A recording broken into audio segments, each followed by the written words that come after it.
Govara mabindu, govara na zvikoro. Kuniketa ritayo ita zvitusketo ngochava yone coronavirus. Richava repi na vana, rivopa na ukadhana. Ukadhana zonova mwira kavatu. Urutowedza mati, anga ndikudere.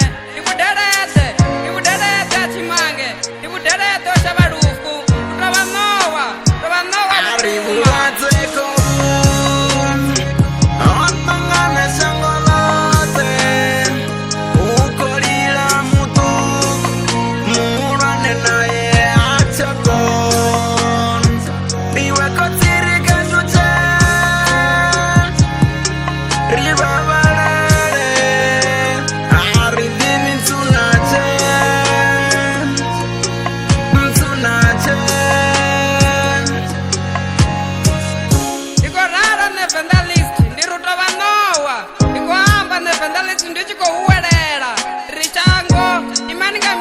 Coronavirus yosvika tova nowa uraya vatusile uraya vasina mulandu tangolera mitozi yamadova zvikambani zvovana vavatu ronerwa mayani risikotinya chitu ronerwa sezibanditi ngendo risikotinya chitu muvindiwe coronavirus riyaopa kubva kuda ningekuda majango anenge risauti coronavirus uwa ranetanga dambudzo lau varangapanda yavo mishimo waita vorizure mayani na matadzo nashu kurisa tatenga yone coronavirus varitionere na matadzo nashu kurisa jenerwe nga yone coronavirus yavo mishimo waita mivarangapanda vori sanitize vori tambezvanga chipinga chose vori singokuvatedzana vori rikipe distance kurisa shatenga yone coronavirus vori vena budere kurisa shatenga yone coronavirus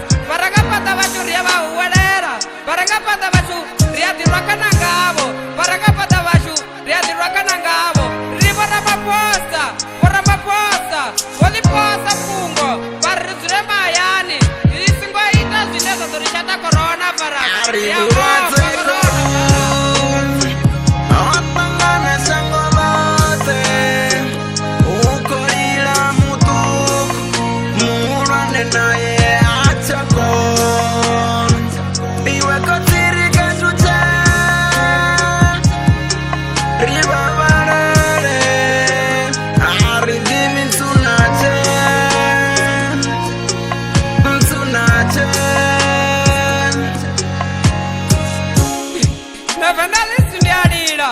Navandalisundiadira ndiri mabhindu maonani namatuku ovhala zvikoro nazvone zvovhala aridivi rishava repi zvibhadhera nazvone zvikovhalwa madhokodheya nane akashatwa ngayane coronavirus majanga nerwatemba ndiyamo majanga rinadzisantist namadhokodhera vopatawo namadhokodhera nerwatemba vakobhalelwa ngayane coronavirus avadivi uri vaiteni navavadhadha miumbulo yaguma ngayane coronavirus riyamango coronavirus worijenera ngango rikodira murena rikatuchele murena rifarele kanani uzvivi zvachu riyawele murena ari uzvivi zvachu riyangwele rokakanizone rifarele coronavirus yezvizvonana coronavirus rinerikoopa aridivi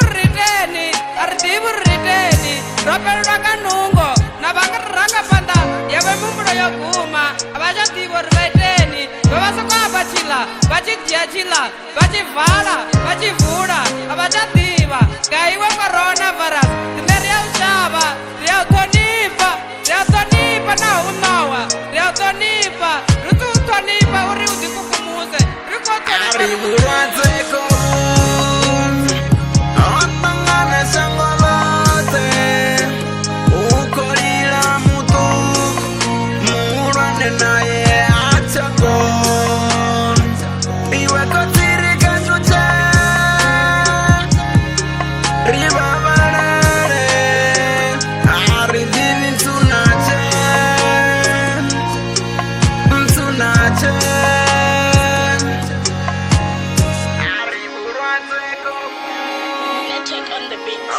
mwana sangolote ungorira mutu murane naye achako